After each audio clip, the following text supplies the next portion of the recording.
Hello guys, welcome to my YouTube channel. और आज हम बात करेंगे मेनली जो आर्टिफिशियल रेन होती है, वो आर्टिफिशियल रेन कैसे होती है, जो अभी काफ़ी चर्चा में है क्योंकि दिल्ली में प्लान किया जा रहा है कि आर्टिफिशियल रेन कराने के लिए, क्योंकि दिल्ली में पॉल्यूशन लेवल इतना ज़्यादा हो गया है कि पॉल्यूशन लेवल को, स्मोक को थोड़ी राहत देने के लिए दिल्ली को आर्टिफिशियल रेन की बात चल रही है। दिल्ली गवर्नमेंट IIT कानपुर के संपर्क में है और आर्टिफिशियल रेन कराने के लिए।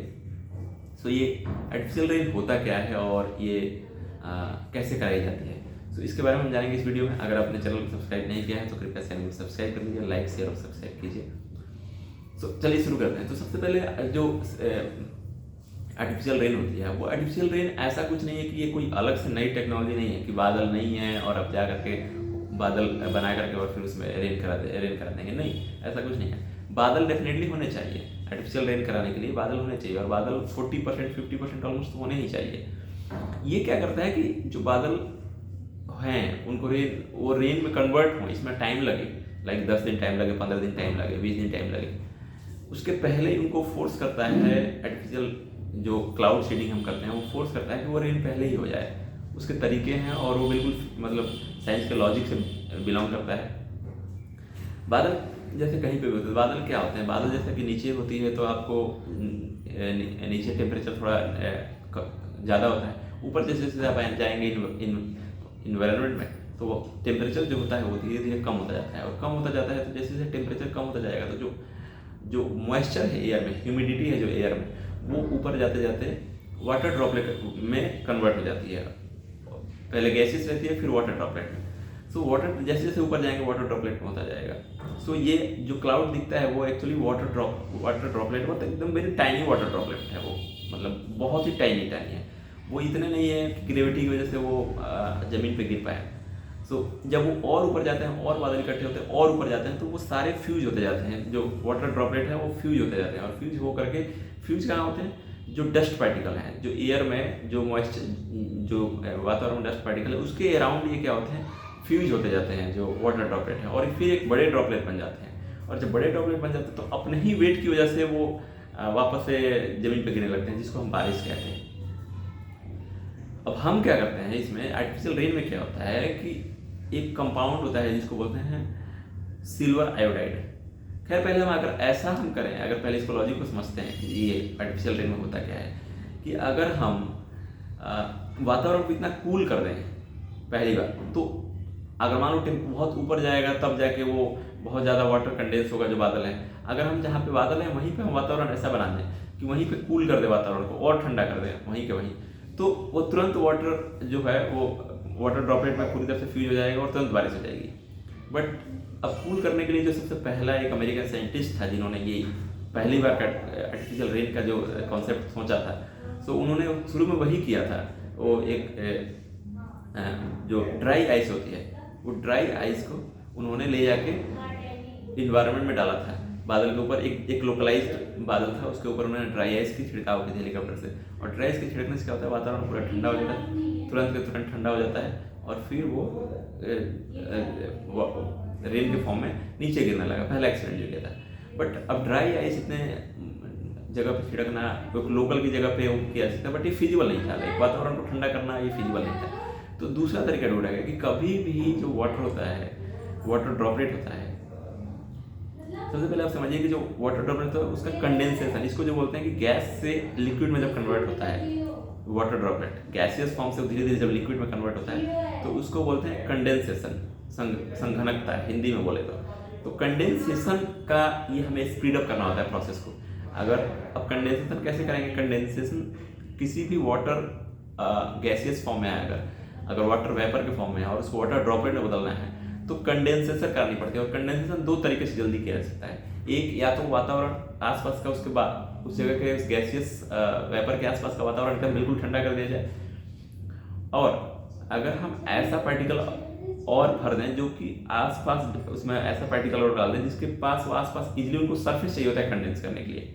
जैसे आप वॉशरूम में जाते हैं, आप गर्म पानी यूज़ करते हैं तो जो मिरर होता है उस पर पानी के ड्रॉपलेट बन जाते हैं, क्योंकि वो बिना सरफेस के नहीं बनेगा, बिना सरफेस के कंडेंस भी नहीं होगा। कंडेंसेशन बिना सरफेस के नहीं होता है। सो जो बादल भी हैं उनमें भी कंडेंसेशन होता है, बट उनमें होता है कि वो जो ऑलरेडी जो एग्जिस्टिंग डस्ट पार्टिकल हैं उनके अराउंड, जो पार्टिकुलेट मैटर है उनके अराउंड वो कंडेंसेशन होता है और टाइम लगता है उसमें। बट अगर हम ऐसा कोई पार्टिकल ले जाकर उसमें छिड़काव करते हैं जिनके अराउंड इजिली कंडेंसेशन फास्ट होने लगे, तो वो भी काम उससे भी हम आर्टिफिशियल रेन करा सकते हैं। तो यही काम किया जाता है सिल्वर आयोडाइड, एक कंपाउंड है सिल्वर आयोडाइड।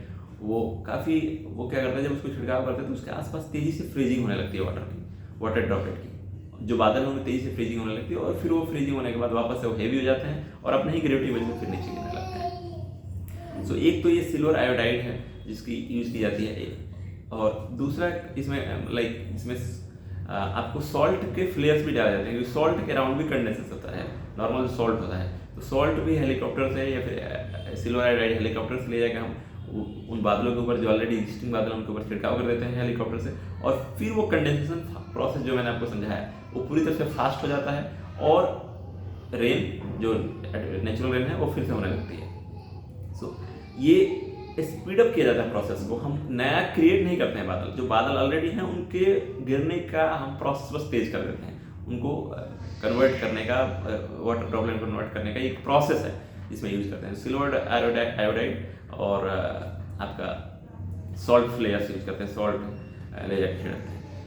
तीसरा है कि क्लाउड जैपर भी होता है, लाइक कि अभी इलेक्ट्रिक शॉक भी दिया जाता है। इलेक्ट्रिक शॉक के अराउंड भी, न्यूक्लियाई के अराउंड वाटर ड्रॉपलेट जो होते हैं वो वाटर ड्रॉपलेट कंडेंसेशन होने लगता है इलेक्ट्रिक शॉक की वजह से।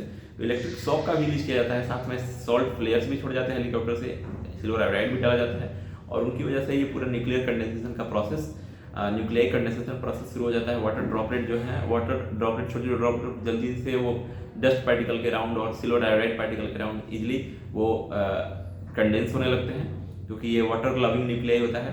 वाटर को इजिली एब्जॉर्ब कर लेता है सिल्वर आयोडाइड या फिर सॉल्ट भी हो, सो उसके राउंड इजिली एब्जॉर्ब हो जाते हैं और फिर वो बड़े अमाउंट में हो जाते हैं, बड़े बड़े ड्रॉपलेट बन जाते हैं और डेफिनेटली जैसा कि ग्रेविटी की वजह से बड़े ड्रॉपलेट हो जाएंगे तो उनको जमीन पर गिरना ही पड़ेगा।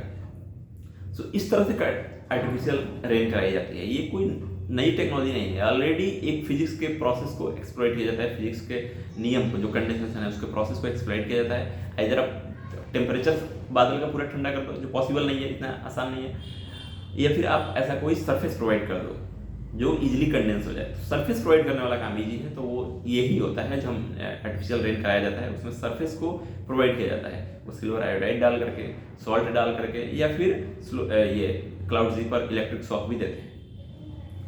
और ये पहली बार नहीं हो रहा है, ये सबसे पहले 1945 में एक अमेरिकन साइंटिस्ट थे, उन्होंने इसको डिस्कवर किया था। उसके बाद इसको पूरी दुनिया भर में इसका यूज हुआ है और होता है। जैसे कि 2008 में ओलंपिक्स करवाने के लिए चाइना ने यूज़ किया था इसका, आर्टिफिशियल रेन को करवाया था उसने, क्योंकि उस दिन जिस दिन ऐसे ओपनिंग सेरेमनी होनी थी उसी दिन ये वहाँ पे उसकी वेदर डिपार्टमेंट ने ये फोरकास्ट किया था कि उस दिन बारिश हो सकती है और तूफान आ सकता है। तो पहले ही उन्होंने क्लाउड शेडिंग करके और बारिश करवा ली और उस दिन पूरा वो वातावरण क्लीन रहा जिस दिन ओलंपिक रहा है। थाईलैंड करवाता है, और जैसे दुबई और ये सब में तो ये फ्रीक्वेंट है, ये लोग ये टू मच फ्रीक्वेंट, बहुत सारे लोग इसको मतलब डे टू डे, इवन के भी कुछ कंपनियां हैं फ्रांस वगैरह की जो मतलब ऑनलाइन बुकिंग है उनका, कि अगर आप जैसे फॉर एग्जांपल आपके पास पैसा है और आप कहीं पे इवेंट ऑर्गेनाइज करना चाहते हैं, शादी वादी है, या फिर आपके पास कोई बड़ा इवेंट है और चाहते हैं कि उस दिन बारिश ना हो, तो उसकी वजह से उनको पैसे दे सकते हैं और वो आपके इंश्योर करेंगे कि उस दिन बारिश ना हो, पहले ही बारिश करा देंगे, या फिर जो भी करेंगे वो इंश्योर करते हैं कि उस दिन बारिश ना हो, क्योंकि पहले ही बारिश हो जाएगी तो फिर ऑब्वियसली क्लाउड नहीं बचेंगे, तो अगले दिन आप बारिश कैसे कराओगे। तो पूरी दुनिया में इसका इस्तेमाल हुआ है, इवन कि इसका वीपन के तौर पे भी अमेरिका ने यूज़ किया है। जो वियतनाम वॉर हुई थी उसमें क्लाउड शेडिंग करके, और अमेरिका ने मतलब पूरे जो आर्टिफिशियल रेन करा करके, और चूँकि वियतनामीज को रोकने के लिए उनको, तो इसको वॉर में भी है, जब वॉर भी सिर्फ अमेरिका ने ही आज तक अभी यूज़ किया है वैसे इसको। क्लाउड शेडिंग का पूरी दुनिया में यूज हो रहा है, कोई नई टेक्नोलॉजी नहीं है ये। और दुबई और ये सारे कंट्री, थाईलैंड और ये मतलब मैक्सिमम कंट्रीज को यूज कर रहे हैं, और इसके लिए तो मैंने बताया कि ऑनलाइन सर्विसेज भी हैं।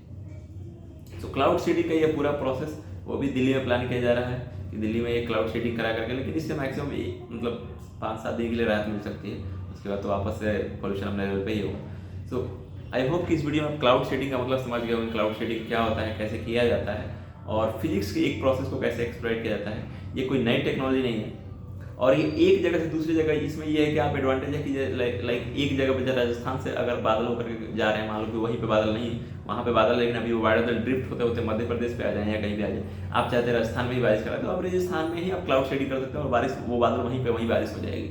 सो ये इसका एक मतलब वो है कि आप लोकलाइज जहाँ चाहे इसको बारिश करा सकते हैं। डेफिनेटली बादल होने चाहिए, फर्स्ट ऑफ ऑल यही कंडीशन है।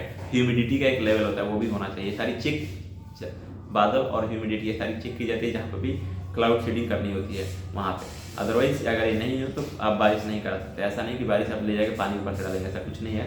आपको ऑलरेडी वहाँ पे ह्यूमिडिटी और बादल होने चाहिए, आप सिर्फ उनके प्रोसेस को एग्रीवेट कर सकते हैं। बट इसका ये भी है कि एक रीजन में बारिश करा देंगे, फिर दूसरे रीजन में अगर वो बादल ड्रिफ्ट होकर जाता तो वहाँ पे बारिश नहीं होती। सो इसका ऐसा कोई नुकसान तो नहीं है इन्वायरमेंट पे, कोई इसका मतलब नेगेटिव इम्पैक्ट तो नहीं है ऐसा, क्योंकि इसमें कुछ अलग से नहीं किया जा रहा है। जस्ट बादल है, उनको बारिश कराने के लिए पहले फोर्स किया जा रहा है कि भाई पहले ही बारिश हो जाओ, तुम पहले ही गिर जाओ।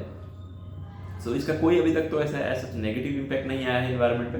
बट डेफिनेटली ये कंट्रोल होना चाहिए और like day to day phenomena नहीं होना चाहिए। अदरवाइज डेफिनेटली जो क्लाइमेट चेंज का जो इम्पैक्ट है वो देखने को मिलेगा इन्वायरमेंट पे, और डिजास्टर कंसिक्वेंसेज होंगे। जो नेचुरल है वो अपने आप बेटर है। सो आई होप कि वीडियो में समझ गए होंगे क्लाउड शेडिंग क्या होता है। Thank you. किसी और वीडियो में डिस्कस करेंगे किसी टॉपिक के साथ। धन्यवाद।